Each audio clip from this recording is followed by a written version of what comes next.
Mental Maps is brought to you by Well.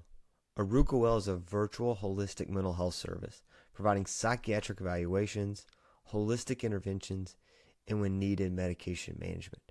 For more information, check out Well at www.arukawell.co.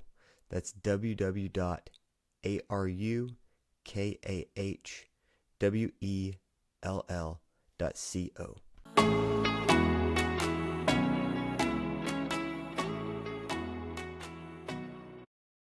Welcome back to Mental Maps. As always, I hope this finds you well, no matter what season of life you're in. Today, I'm honored to have with me Cindy Costley. Cindy, welcome to the show. Thank you so much. I'm super excited to be here, ready for this just conversation and kind of see where it takes us. Yeah, in your work, and I think it's really going to be important to my listeners today. Your whole focus is really in the world of trauma, but not only in trauma, but at the cellular level. And so we're going to kind of talk about that a little bit and what that looks like. So can you tell us, how does trauma involve in the cells and mental health? And I know that's a really broad question, but I think it's a really great place for us to start. Is this work you're doing, what is it? Okay, wow, they're jumping right in. Well, first, I want to clarify something about trauma because our brains, everybody's so unique, each one of us, and the way we interpret things that happen to us are very different. I use the analogy that you could have a set of twins, identical twins raised in the same exact family.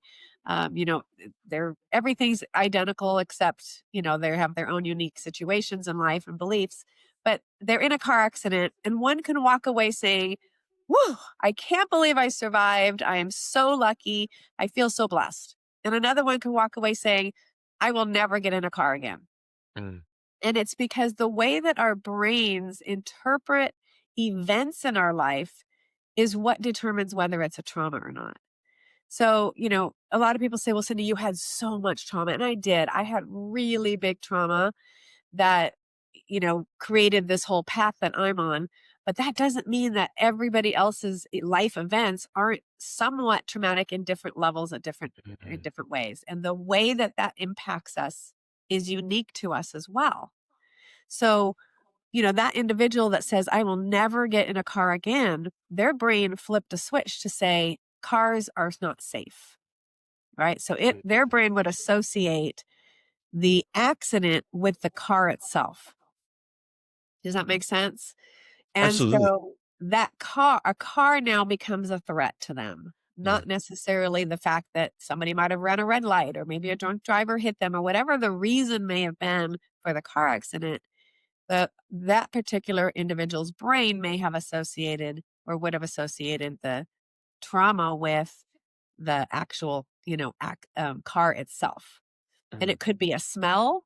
So the trauma could have in fact impacted their body in a way of the things that they smelt. Maybe the airbag deployed, right? And so suddenly they are finding themselves having allergic reactions because these traumatic events in our lives can affect us on a cellular level. They actually do affect us. It's not a matter of can, but it's a matter of how much of an impact is it making on us on a cellular level, and how many traumas have we had over our lifetime where they pile on top of each other. And so then every little cellular dysregulation becomes a very big dysregulation in the body. Does that make Mm. sense? Absolutely. And I think it relates. Like I see so I've seen so many people who, they'll have an event and maybe to the average person, like, oh, that's not that bad. But then for that person, it was so traumatic. And then on the flip side, especially in the world of psychiatry, as the concept of trauma has gotten so popular, many times we see people are like, oh, that's PTSD. And for that person, it's not. They just found a way to cope with it and kind of work through it. So everybody is different in how they process and perceive it. But what I heard you say in that was, this trauma response is an innate natural experience for someone. I mean, it's ingrained in us to keep us safe, right? You talked about how now they don't want to get into a car because it's unsafe. That's natural that Yeah. the amygdala would do that, right? So Yeah. how does someone get, I guess, personality and genes and there's a lot of characteristics that lead to that. But how does that then store into all these other issues that you've seen from a physical and a mental health level? Well, I think it's important to recognize that each life event carries its own like signatures in our cells. So Mm, every life event creates some kind of dysregulation. And when I say life event, I mean like like negatively impacting us life event, right? Every type of trauma or stressor or things that we go through that really make an impact on us. And it could be just, the way that you're disciplined, right? Over time, you could have 2 kids and both of them were spanked and one of them has major trauma over just being spanked, and I don't wanna I'm not saying just being spanked because that's yeah. obviously very hard on a lot of people, and for me, I was spanked with a belt by my father, and that didn't affect me at all, but for others, that could create lifelong trauma for them, right? Mhm. So what's the most important thing to realize is and to look at is what is it that our brain is doing to really try to protect us. So the way I look at it is dysregulation is our body's way of protecting us. It's our body's way of saying, wait a minute, this is a threat. I now need to switch living out of safety and into this, fear in a way, fear based I need to protect you. Here's the way I'm going to protect you mode, which would be like not getting in the car, right? Or I'm never, ever, ever going to discipline my children, right? I was spanked. And so I'm going to go Mhm. completely the opposite Mhm. way and never even discipline them. Mhm. And so those are very extreme cases, but it shows us how the dysregulation starts with a life event and then it kind of transmutes into other areas of our life behaviorally, physically, mentally, emotionally, even spiritually, Mhm. energetically. It impacts every aspect of our being. Mhm. And when we look at a cellular level, we're looking at, hormonal pathways, methylation pathways, our cytokine responses. It can every life event affects us a little bit in those some of those areas and then over time, one thing happens and another thing happens and another thing. And then all that, those little smaller like events that cause the dysregulation turn into a massive, I like to say like just total chaotic situation in our body, right? Mhm. I kind of visualize it like a pot of boiling water. When you first put on a pot, the bottom starts boiling, right? Mhm. And that's just the little dysregulation that happens when we're children and things that are going on. But as we get older and older, more trauma, more stressors, right? We lose people in our lives, we lose jobs, we have, you know, different life events. We even having a baby, which is one of the most beautiful things in the world, can also be stressful on our Mhm. physical body. And all of those life events create more and more dysregulation. Yeah. And that creates the behavioral changes in us. When we look at peeling away layers, we have to look at the identity layers, the behavioral layers, emotional layers. There's so much to it. But it really goes back to recognizing that each life event has caused a cascade of dysregulation in itself. And Yeah. that's where we get to start healing is by healing one of those at a time and bringing our body back into regulation, one life event at a time. And, I like how you talked about how these events have these signatures, maybe even this energy, right? And so Yeah. as these things happen to you as a human or happen around you, right? Because sometimes it's just witnessing things. Like I work with people who just see bad things, and that alone, we've seen that with people just in the news and that kind of stuff as well. And that's its own thing. But, Yeah.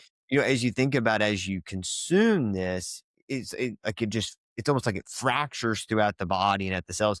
Is there a reason why maybe one person would have an experience physiologically while another person may have an experience spiritually? Is there any kind of guidance into like why that would occur?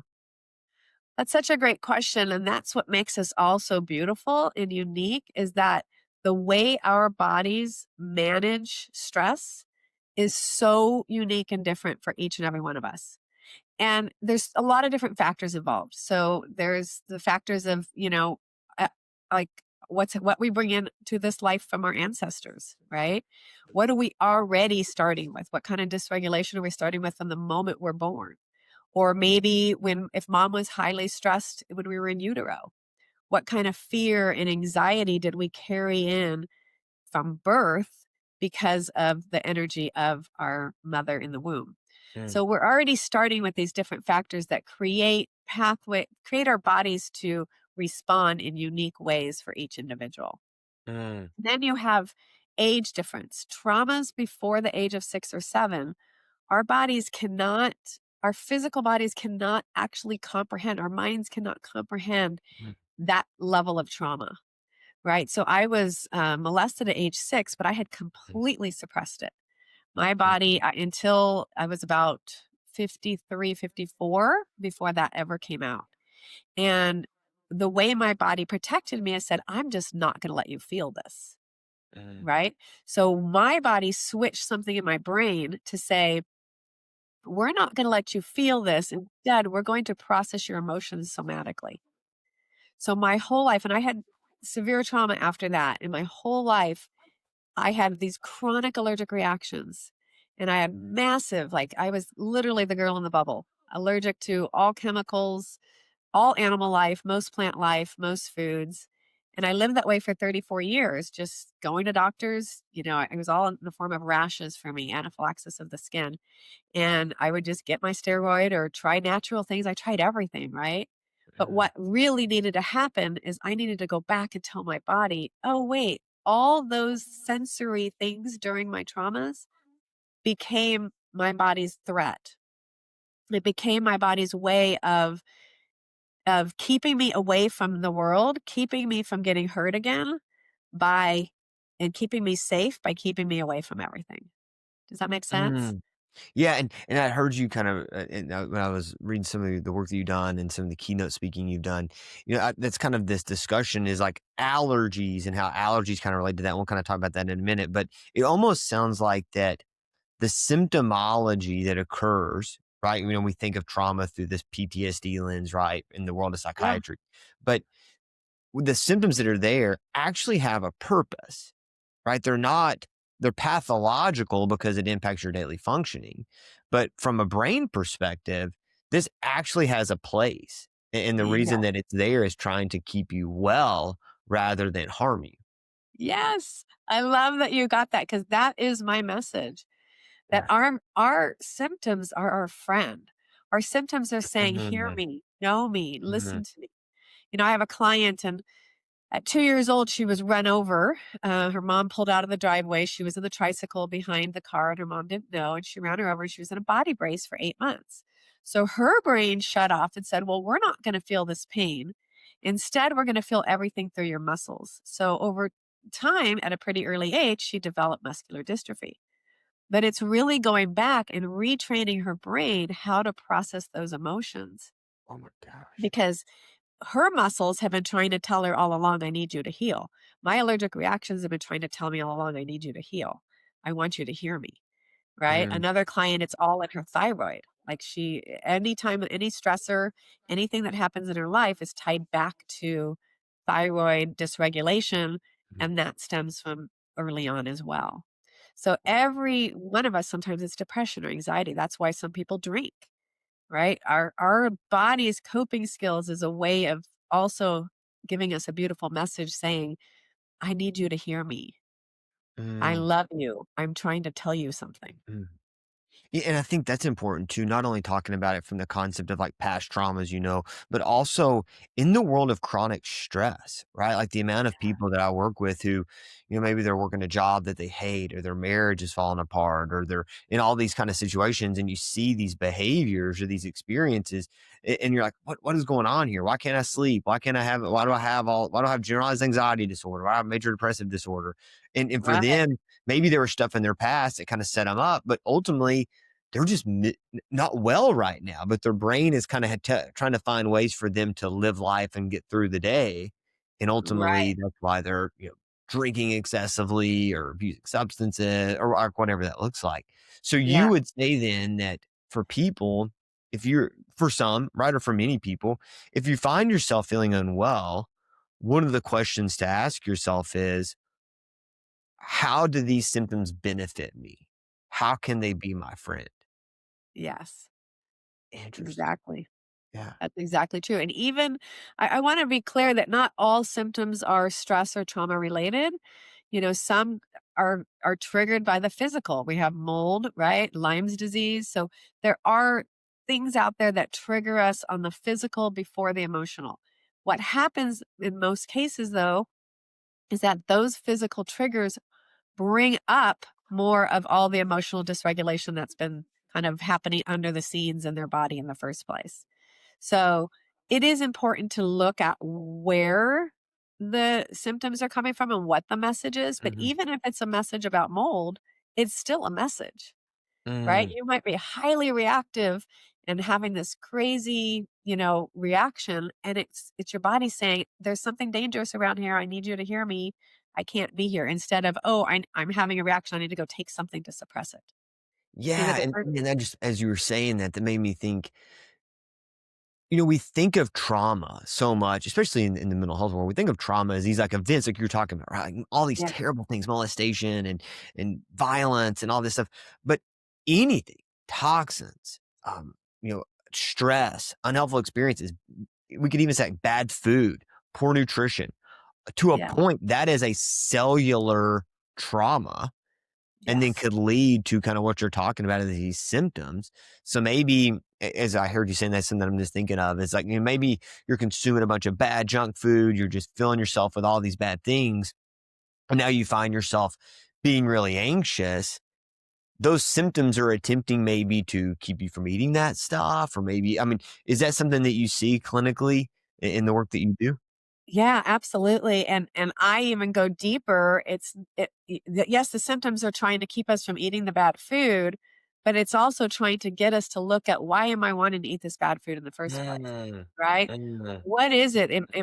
Is there a self-love issue here? Is there a pattern, this isn't a client, but this is somebody that I know very well that had massive trauma when she was young, and her mom used to dump cereal boxes on the ground and just leave her and her 2 siblings, alone at age 6 for, 4 or 5 days. And mm, so she has, and this is again a huge trauma, and I share these because it's easy to correlate it with, but in reality, most of our traumas are much smaller and less easier to, like, see at such a big level mhm, as that, but they mhm, are still issues and challenges, stressors causing that dysregulation.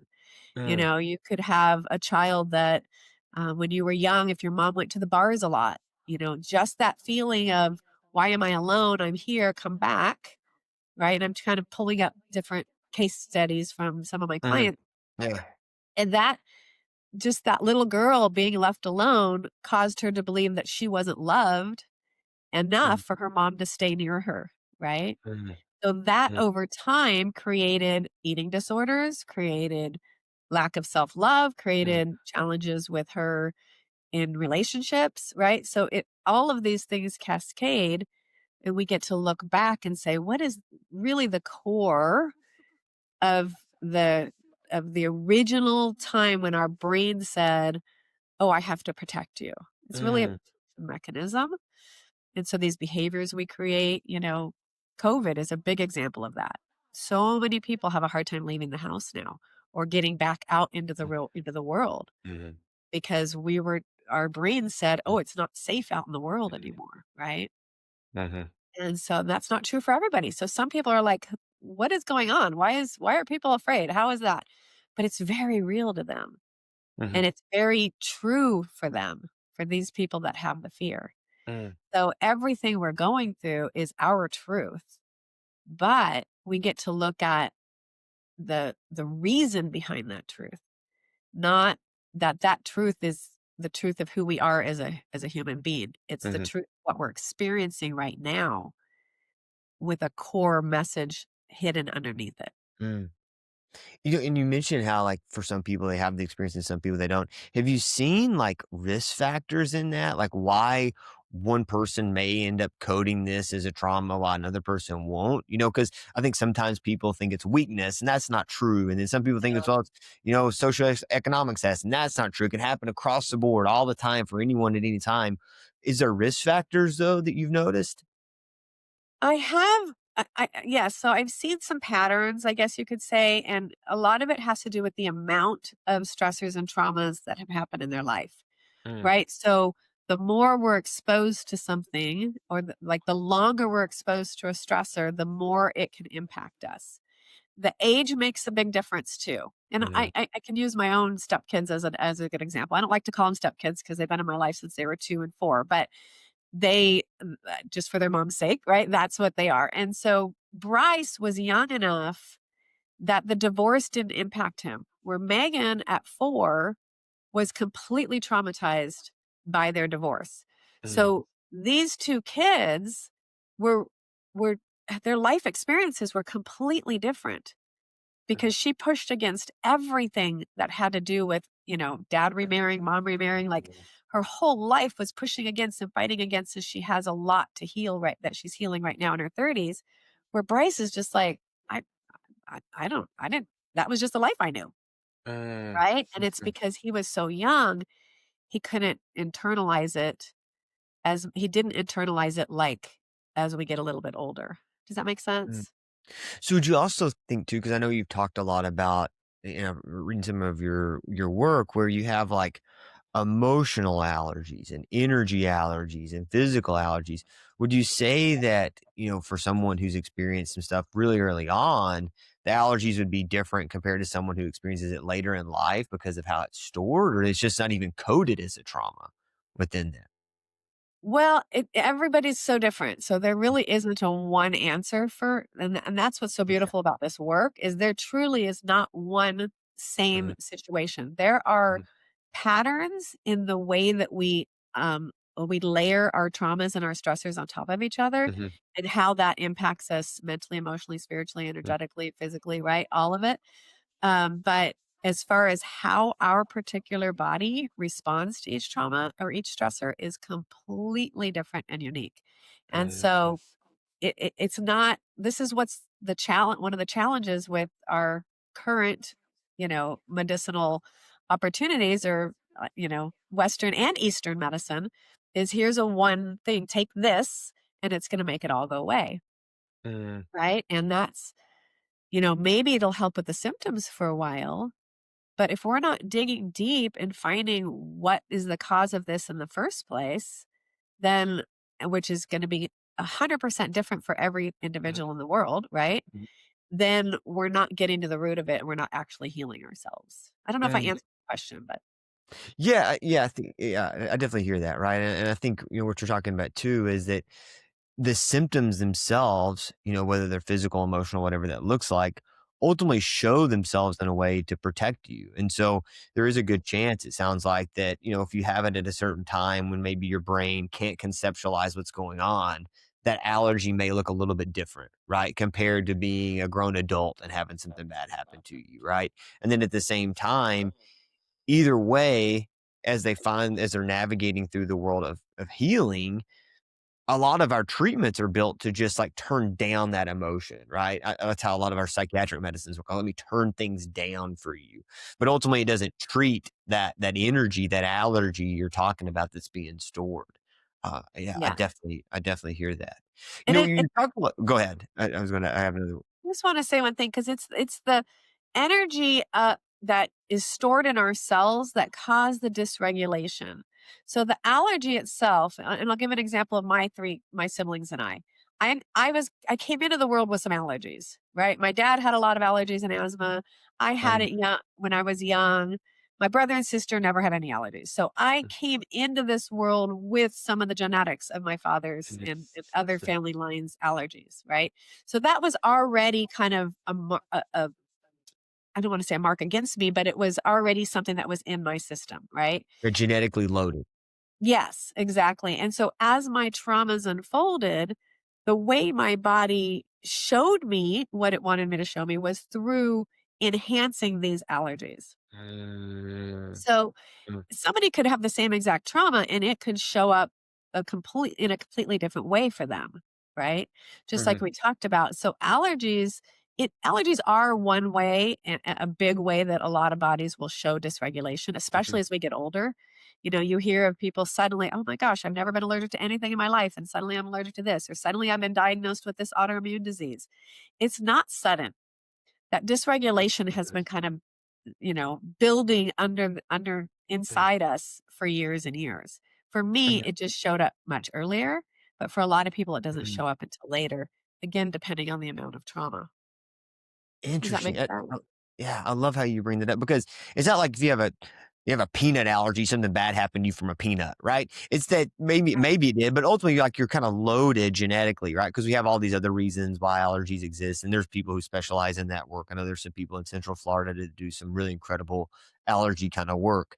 But what you're talking about is that you were kind of loaded with that because that was already there genetically. That was a defense Right. mechanism, at the cellular level. You've talked a lot about energy and cells, and I know it may feel sciencey to some of our listeners, but can you go into some of the science of this, right? I know you talk a lot about like mast cell activation and some of those things. Like, what does this actually mean to have this cellular experience from trauma and allergies and those kind of things? Well, I'm trying to understand exactly what you're getting here. So, what it means, you mean in terms of how do we end up going from we have this trauma to a physical dysregulation? Yeah. So yeah, how does this physical, what is this physical, how does the physical dysregulation even occur? Right. I think Okay. for some people, they're like, I just have some weird skin stuff, or like, I just, like what's actually happening to them? Yeah. So when we have a stressor, whether it's chronic stress, long term stress, a trauma, like in a moment, whatever it is, the energy of that unfolds in several different ways. So, for one, the emotions of that sit and get stuck in our body somewhere. If we Mhm. don't process those emotions and release them, and you hear a lot about releasing emotions and getting them out, and it's because that it'll find places to sit within our body and that's where dysregulation starts. And then also then there's the brain piece, right? That says, "Oh, I need to protect you. I need," so we go into that fight flight freeze, right? And with fight flight freeze, that's we see that on the outer world as, "Oh, I'm fighting back or I'm freezing and not leaving my house." But what's actually happening on a cellular level is everything is changing. So our cells once said, for me, oh, I'm safe with chemicals. I'm safe with animals. I'm safe with all of this stuff. Right. And then I had that trauma at 6 and then at 14, and I don't know how much detail or, I want to be cautious of, you know, triggering individuals. But at 14, I had a major trauma with 5 gentlemen. I woke up naked in a forest and with these 5 individuals on me. And my body took every single thing in the surroundings and said, this is all danger. So everything I smelt, saw, felt, like anything that was in my digestive system at the time, that all became the reaction. So on a cellular level, what my brain did is shifted my cells to say, these items are no longer safe. Mhm. Right? And so it changed my methylation pathways. It changed my mast cells. So mast cells are something we all have. They're under our skin. When you get a bug bite or, bee sting, our mast cells spark up, do its work to kind of keep that bug bite or whatever it is in that one place. Right. And so they have a job. Well, with me, I called them unruly mast cells because those traumas, and then I had another trauma at 15, those traumas created a mast cell destabilization. But that started with the energy of the trauma itself. Mhm. So everything starts as energy, moves into our cells, and then our brain tells our cells certain messages because we need to now make sure you're safe. And that's why at 15, after the third trauma, my body said, no more. I'm going to just create this safety mechanism so that you're allergic to everything and you can't go near people, right? Mm. You can't live life.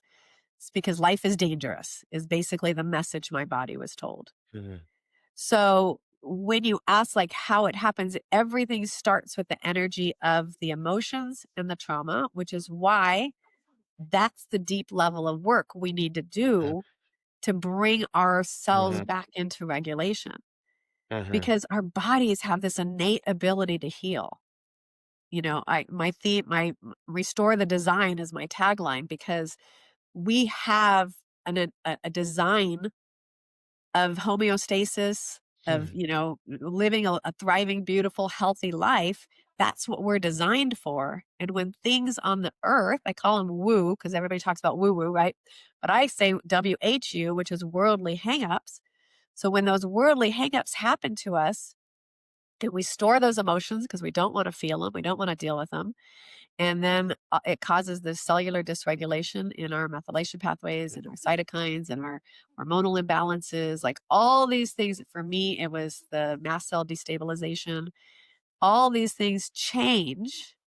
But the beauty of it is what we need to do is just go back to those traumas, feel those emotions, release those trapped emotions, and give our body, our cells, the messaging, the proper messaging and the proper healing to go back into a state of homeostasis based on each of those life events. And that's where true healing occurs at the cellular level. Mm. And man, it's so interesting. Man, we could just spend hours talking about that. And I think what's cool about that is, something that happens a lot in mental health is that we talk a lot about how mental health issues are probably one of the only disorders we experience in the human body that the symptoms actually make the illness worse. Right. So, for like an example I give all the time is if I have high blood pressure, the reason I have high blood pressure is because my heart is attempting to overcompensate for something else. Right. And so it's pumping harder. Right. It's attempting to keep me alive. But when you look at the symptoms of depression or anxiety, many times the symptom just makes it worse. Right. Not getting out of bed makes it worse. Not doing, sleeping more makes me feel worse. All those kind of things, eating excessively, whatever. But what you're kind of presenting is, and in this case, is the symptom itself is telling you something. And Yes. so what is it trying to protect you from in whatever way that be, whether there's a trauma or not, I can see how this would just go across of the symptoms are telling you something. Yes. Yeah. Yeah. 100%. And Yeah. that's the core teaching, is learning how to listen to your body, Mhm. learning how to understand the messages of your body, right? Mhm. I'm still, going through my healing journey. And just last week, I healed an old pattern of um, being in public and still just blowing my nose constantly, like just still having that congestion and just blowing, blowing, blowing. And I've been healing a layer at a time. And so I knew that would come eventually. And last Sunday, I went to lunch with some friends, and I hadn't seen them in 22 years. So it's been a long time. And we're sitting down and we have this beautiful lunch and we're having fun. And I stand up and I look down at our plates, and both their plates are empty, and my plate's full of tissues, of just used tissues, because I'd been blowing my nose the whole time and hadn't even been aware of it, because we normalize our symptoms, right? Mhm. So I said to myself, this is it. Like, this is another layer that I'm Mhm. ready for.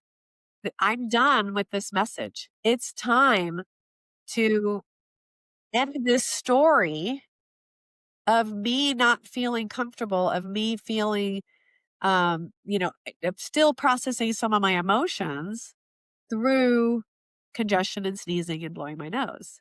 And if you That's watch any other podcast, I still am grabbing a tissue and blowing it. And even talking about it, you can hear my nose getting a bit plugged, because my body's so responsive. I've healed it. It's now going to just take a little bit of time to integrate it. that's So wild. what I did is did a treatment, and I told myself, like, you could train your body. This story's done. I don't need this pattern in my life anymore. I'm safe. And now that's over with, and it'll just take a couple days to integrate fully before I no longer have any symptoms of it whatsoever. But Mm. that's the power of, once we get to the bottom of what's actually causing everything, we can truly heal for good, for forever, not temporarily, not a quick fix, but we can actually tell our body and train our body to go back to that original design, to that space of homeostasis that we're meant to be in. That is so interesting. Thank you for sharing that story. I mean, there's just so much in that, right? Of just Right. how bodies responding to those things and how they can still flare up based on things. Right? I mean, I think that's really important. As we're recording this right here, right before Christmas. So many people are moving into the holiday season and going to see people, and what that looks like. Just being aware of those like patterns and those experiences that could come up, even in those instances, right? As you return home and all those things, what that looks like, what are those patterns and why that emerges. Yeah, there definitely could be a guide, if you will, to kind of show you what's going on. Yeah. And it really is. I've healed so many layers, but when you talk about the holidays, one of the layers I healed is that identity of being the sick one in the family, right? The one that shows up to all the family events and I'm not well and they all have to cater to me and make sure that that I'm not don't have animals around me or that the food's right for me and that I don't touch certain foods and all that's done now.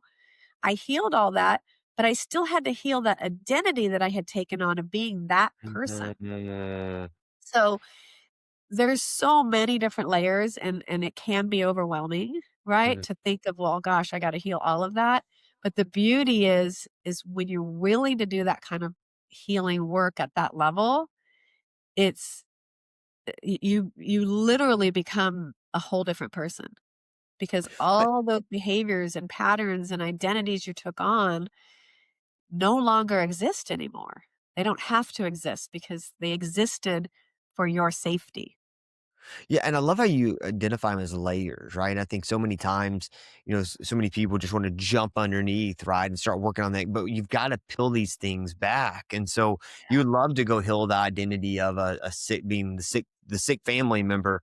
But unless you do this other work, you can't get down there and heal that identity because there's all these other things that's kind of making you in that place. And so I think, if you're Right. listening to this and you're like, I want to go do this kind of stuff, be thinking about there are layers and it's okay that there are layers and you're going to work through that with whatever kind of treatment you decide to do as you Yeah. peel those layers back. And so it can take time, but there is healing Yes. in that. You mentioned treatment earlier, and I know you're really involved in a version of treatment that that I hadn't heard of before. And so when I was looking up some of your work, can you tell me like what is this treatment? What are you doing?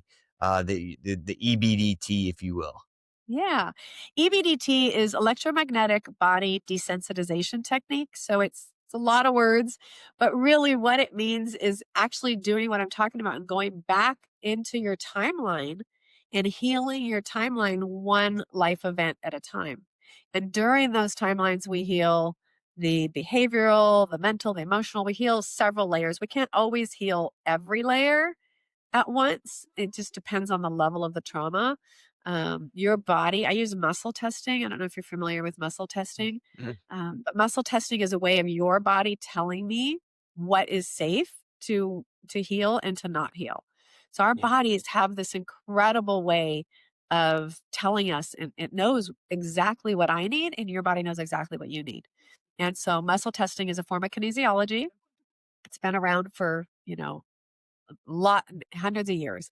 But it's just now really starting to get known, and it's a way of me asking your body what needs to be healed in what layers, what time frame, what's safe, and then I create homeopathic remedies that I send to my clients, and they use them in their electromagnetic field. So it's that gets a little bit more into detail, but the bottom line is with it is that you're releasing trapped emotions, you're retraining your brain and your body that you're safe around any particular event, and we're healing on the energetic, spiritual, Mm. physical, mental, emotional, and behavioral levels.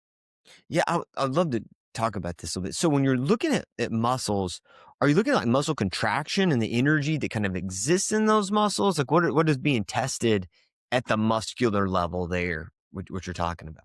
In a way, um, there's a couple different ways to do it. So, one popular way, especially when people are just getting started, is you just put out your hand, your arm, and then the practitioner will push down. So, like, I'll hold, let's say I had something I wanted to test and say, is this safe for me? I would hold it against me, and or the practitioner would, and then they would press down. And if it's safe, I use the word safe and beneficial.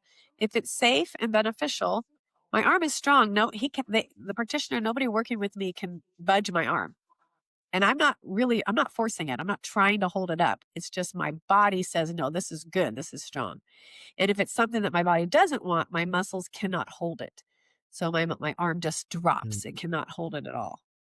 So So it'd it's be like when you're saying they're testing you, so they would maybe ask like, a question about that trauma or bring up like an experience or say a word. And if Yeah. your, your arm kind of goes down, then like, yeah, you're kind of ready to be open for that. But if it's still high, I guess, if it's still tense, that's an indicator of like, hey, maybe you're not ready for that, or is it vice versa? It depends on the way you ask the question, and that's the most important part. When you're doing muscle Mm-hmm. testing, you have to ask very specific yes and no answers. Mm-hmm. So strong, weak answers, yes, no answers, Yeah. and you want to ask in a way that your body can easily know, yes, this is a yes or there's a Yeah. no. Now, some people teach muscle testing where you can stand up and you move your body. I don't do that very well. Other people use their hands. Mm, So that's kind of how I muscle test is through interesting. using my fingers. So there's a lot of different ways to muscle test, but the most important thing to understand in this is that your body knows the answers. Yeah. Your body has all the answers, and yes, there's tools that are necessary for us.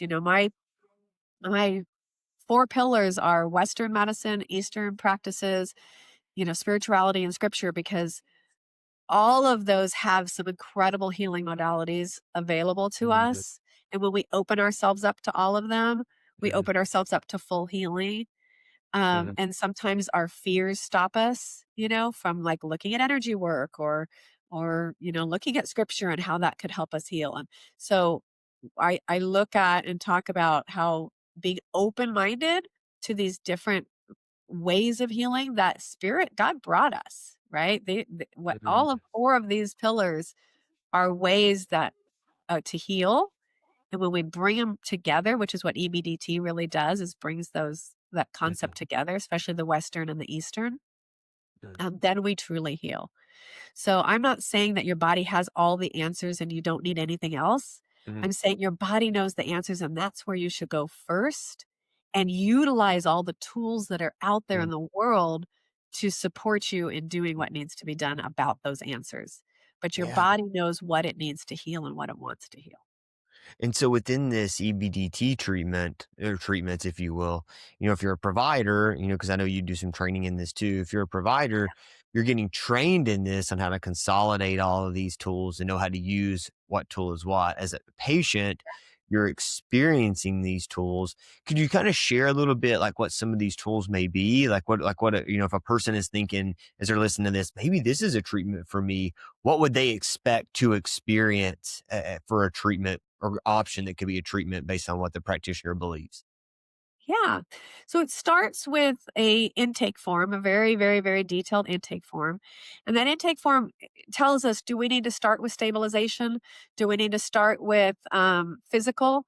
Is there mold? Is there a COVID issue that we're having, like long COVID, which is what I've seen more recently that we have to start with? So we look at the intake form kind of helps the practitioner to know what direction do we start and what's the safest for the body. And this is all in muscle testing. So we use the intake form to get information and we use the muscle testing to confirm, right? Mhm, And then let me show you here. We get so these are homeopathic remedies, and these are brain SAR codes. So this is all the brain SAR codes, and then I have a methylation pathways, I have hormones, I have all the things you could be allergic to. I have bull meridians because the meridians in our body hold energy and create blockages. mhm, Um, so there's just boxes and boxes and boxes of muscle testing options that I have. And so what I do when I'm creating a remedy is I'll muscle test for what needs to be in this homeopathic remedy to heal and clear whatever life event we're starting with. And we go through the life. So they do one remedy a week and we go through the life events and clear their whole life. And either a 6 month or a 1 year program, depending on the amount of trauma and the age of the client. And I use muscle testing to figure out, which of these vials need to be in this remedy, and then I have a machine that allows me to transfer the all the different vials that I've found into one vial that I send to the client. And then they use it with a laser in their electromagnetic field, meaning they take a laser and somebody else has to put it on their hands, bottom of their feet, the front, all 4 sides of their body, behind their ears. and they'll feel it. So it's usually a 3 to 4 day release period. And every client's different on how they feel it, but they do. I only have a couple clients that don't feel anything at all. Everybody else, it's a lot of exhaustion. Mm, Um, yeah, sometimes they'll get more anxiety for a day or more depression because remember, with a lot of medications and stuff, we're suppressing all of it, but we don't. With this, we're releasing it, right? So we're mm, bringing it back out of our body. We're getting rid of mm, it completely. And, then at that point, it's gone. So after the 4 days, whatever life event we've cleared, there's no signature to it whatsoever. My mm, clients describe it as, "I see it, but I have no emotional connection to it. I have no mm, spark in my body to it anymore." And that's how I see it too with my own traumas. I can see them. I know mm. they existed. It's like looking at a movie, but there's no triggers in my body whatsoever anymore. Interesting. And with these vials that you were talking about, is there are there like herbs in them, or is there like what is it that you find that like you're using in that? And I'm sure that you have numerous different protocols and what that looks like, but is it more Yeah. Eastern medicine, Western medicine? What are in those things? This is where it gets a little tricky because this is definitely holistic Eastern medicine. So Hmm. this is, they're again, this has been around for hundreds of years. They're just really becoming more popular. A lot of chiropractors are using it. There's a Hmm. process called NAET that's using it, Hmm. that does this philosophy, and there's a lot of practitioners doing it. But basically, these are the electromagnetic signatures of what's in the vial. So this is olfactory bulb, Broca area, medulla oblongata, the theta brainwaves, amygdala, motor strip. And so it's literally they're full of the electromagnetic signature of this. So it gets a little woo woo, I guess you could call it. But the most important thing to know is that everything is energy. Everything. Our Hmm. thoughts are energy. What we say and the words we speak is energy. So this is just the energetic imprint of Hmm. every part of our body that could be in dysregulation. Hmm. So as I'm muscle testing and I'm going through these boxes, I'm asking, does this need to be in? These are the words that I use. Is there anything in this box that is needed to support the release, integration, and restoration of this remedy? And it'll Hmm. tell me yes. And so then I pull out the ones that are a yes and I put them all aside and I go through each of the boxes. And then I'm able to um, transfer that into one vial that I send to the client. Gotcha. Okay. And so, like in those vials, because when you said meridian, it made me think so much of like Eastern medicine. A lot of the fire and the ice and Yeah. the key and all those different things. And so, you'll like when you talk to an Eastern medicine provider, they're giving you all these random herbs, or they feel random to you, but like ultimately, it's like very in their mind, this is the meridian pathway they're trying to focus on, right? Where then, Right. if you get in the world of herbal medicine, you're thinking, oh, this is kind of a fire or an ice or that kind of stuff. So it would you find that like in these vials, there's like energy, but then also there's like herbal supplements and herbals as well in there? Or no, this is all just like some, It's an all interesting. energetic, yeah, and it's important to recognize that this process that I do, there's nothing consumed.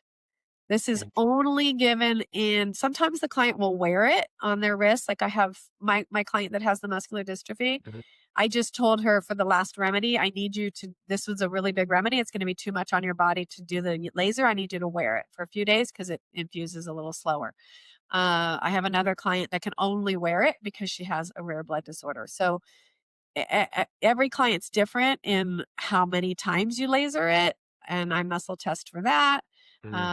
Because again, your body knows exactly what's needed in order to Mhm. heal, and it just tells me those answers. Yeah, So and this is I think all for very, very people. holistic. Yeah, and I think for people listening to this too, like you mentioned earlier, it can sound woo woo, but Yeah, there's definitely science to this, right? Like we recognize the concept of the meridian pathways and what that looks like. I mean, there's a lot of really good research in the world of like acupuncture. Someone who's done acupuncture for years, in times that are needed. I mean, there's definitely healing in those pathways, and so you're just bringing in concepts of that along with other modalities and using it together as a way to heal, primarily through this lens of yeah, storing energy, damage in energy fields, and we say energy both from like a spiritual kind of concept of energy, but what I also hear is like true like science energy, like ATP inside your mitochondria, the damage that's occurring at that level, that is also being kind of worked on and healed in those Exactly. spaces. That is exactly well, because if you think about it, we are, mostly water, right? And so when you're putting this energy of the remedy that I create into your electromagnetic field, it's going into the fluids in your body, the water in your body, and that is dispersing then through each of the cells. Mm, So it is very scientific. I don't know the whole scientific pathway. I'll be clear about that right now, but I do I know that it's entering our cells and creating our cells and making the cells create the changes that it needs mm, to restore back to the way that it was supposed to be before any trauma or any energy was stored in a way that takes away from our healing. Does that make yeah, sense? I'll absolutely. give you an example of this. I had a pain in my lower right side for probably 30 years. And it was more of a strong ache, but it was there every day, all day long for 30 years. And I could not figure it out. And so I had test after test, doctor after doctor look at it, nothing. And it was a remedy that released that energy and it brought it up it released the energy. And basically it was such strong, heavy energy. And it turned out to be from my traumas that it actually burnt my tongue and burnt my lips. I had cold sores on my lips and cold sores on my gums from the release of it. Wow. Now that is not does not happen to most people, but that was just that one area had such heavy, hard energy from my traumas stuck in that area. And from that moment on, I've never felt anything down there. There's no pain. Wow. Interesting. You mentioned, thanks for sharing that. You mentioned some of these cases, the muscular dystrophy and some of those things. What kind of healing have you seen with those kind of cases, those people? If you don't care to share, I know you can't share too much, but just like, what does that look like? Well, with her, so she is definitely my most physically advanced client. So we've healed all her trauma and we're just now starting to work on her physical. So check back with me in 6 months because I'm super Right. excited. But she's on TPN, she's fed through her arm. She can't swallow very well. So we're working on that. That's the first thing we're working on. Something that just came up for me because her face is swelling right now and she wears um, a CPAP machine at night, and Mm, I kept telling I'm very intuitive too, so, I see things that are a little beyond what is like, I can see things a little bit better than some other people, but I could see that her CPAP machine was tied to a trauma, but it wasn't really a trauma, and I'm like, "I don't understand this. It's tied to a time period with your husband?" And then we started talking, and basically what happened, her husband was very abusive, and as she was talking to mhm, me, she said, "Well, at night when I put my CPAP machine on, that's the only time that I couldn't respond to him, that mhm, he just would walk away and leave me alone." mhm, So that CPAP machine became her safety mechanism. It became something that gave her peace in an mhm, incredibly tumultuous time in her mhm, life when she mhm, was being physically and emotionally abused. mhm, So it became something that her body says she needs, but now she's healing so much, her body doesn't want it anymore. She's so afraid to take it off, which I mhm, don't want her to take it off. We're not there yet, but I told her, I said, "Well, once we get to the point that we treat for the CPAP machine, you're not gonna need it anymore. But mhm, I gotta get her airways working more effectively first." And so again, one layer at a time, and with her, it's very, very, very slow layers. mhm. Right on. So Okay. that's the biggest physical. All my clients have 100% success. So that follow through and clear all the trauma. I have one client that has the most trauma. Her son died at age 4 on her Mhm, watch. mhm, And that trauma alone, we had to do like 3, 4, maybe even 5 remedies. It's been so long, I don't remember. But, she had the trauma of losing him and then the mhm, trauma of feeling the guilt and blaming herself. And then it was her son and his best friend, so another 4-year-old, they both passed away on her watch. And so Uh, the trauma of everybody blaming her, mhm, and so there's all these layers of trauma around that, right? mhm, And then she had a husband that was abusive. Turns out she had suppressed her stepfather abusing her. So we just had to peel away all these layers. And when she came to me, she said, I just am numb. She just had numbed herself. And that's what we do. mhm, Whether we're numbing ourselves with alcohol, or numbing ourselves with TV, or we're numbing ourselves by not going out of the house, staying in, right? Whatever we're doing to protect ourselves, it's a form of numbing. And mhm, she had just had not felt joy in 40 years. mhm, And we've cleared all that. And she's like, I wake up every day so joyful. Like this, she's still getting mhm, used to the feeling of feeling joy and mhm, gratitude, and like talks mhm, to her son now in such a beautiful way instead of feeling the pain and the heartache from it. mhm. That's an extreme, or a case with some extreme trauma. Most of my clients have trauma that we're peeling away, but it's not quite that extreme. I So they're have kind of talking about this too, almost therapeutically at the same time, getting these treatments and doing these things. And so there's kind of like a multi-dimensional kind of healing that's occurring, it sounds like. In a way, I'm very careful not to re-traumatize them when they have to Mhm, talk about the life events. So we're careful to get enough information to treat for it, but not mhm, make them relive it, because some of these traumas are pretty, you know, very in the forefront of their mind and their heart, and their body's still very, very, very triggered by it. mhm, So yeah, we don't do that. But I have other clients that are they're living their life, they're working, they're feeling joy, but they're like, there's something missing, and they're looking at the patterns in their life and why they stopped doing some of the things that they love, why they gave up on themselves. And those patterns come back to childhood very often, mm, or a divorce that they went through where they mhm, lost, their belief and their trust in themselves, or they lost their trust in someone else. And suddenly they change the way that they're behaving in life because of that. Or mhm, maybe they're stuck in a job that they can't stand. And, I'm one that I'm working with still, and she hasn't left the job yet, but she's now seeing why she's allowed herself to stay in this, very, very difficult and mhm, um, mhm, not a healthy situation at all with her work. mhm, So she'll end up quitting because once we heal to that level, we no longer allow ourselves to be in that mhm. place. Yeah. Thank you. Yeah, thank you for sharing those cases because I think it's important to know that, healing can occur, right? And I think as you take this conversation and you think about it, if you're listening to this, if you're finding these patterns kind of coming up, right, or you just don't feel well, or something's going on, there's numerous things that could be driving that, right? And what I hear in this is trying to figure out, are my symptoms actually helping me in some weird subconscious kind of experience? And if so, what does that mean and how to heal that, right? Because it's not about removing the emotion or removing the behavior as much as it's about figuring out why those emotions or behaviors even exist.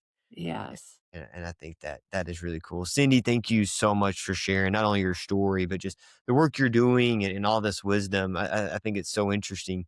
Within that, how can people follow you and know the work that you're doing and this kind of advocacy and this, what does that look like? Yeah, thank you for asking. I can be found pretty much on any social media site, or on my website, which is theunderlyinganswers.com. And my handle on the social sites are all the underlying answers, or Cindy Costley. Depends on which social site. But yeah, that's pretty much the easiest way. And I do have a body awareness audit that individuals can take, or if you're a healer and you're working with clients and you want to see what level that you are healing, I also have a a healing impact audit, and it just helps you look at those six frequencies of healing. I call it the Mhm. six frequencies, which is the energetic, mental, emotional, physical, spiritual, behavioral. And you can kind of look at how you're looking at your body right now through the healing impact audit, or we're looking at your clients through the healing impact audit, and look at yourself through the body awareness audit. So those Awesome. can be found on my website or on Instagram. Nice. And I'll also put that in the show notes as well, those links. You guys can click on that below. If you're watching on YouTube or whatever that is, just click on that and you can do that. Cindy, thank you so much for sharing. Thank you so much for doing this work and kind of creating this space where people can view life in a different way and view their suffering and their experience in such a different way. Man, we are grateful to have you. Thank you so much. I'm just grateful to have this conversation and I appreciate you having me on. Absolutely. Have a great day. You too.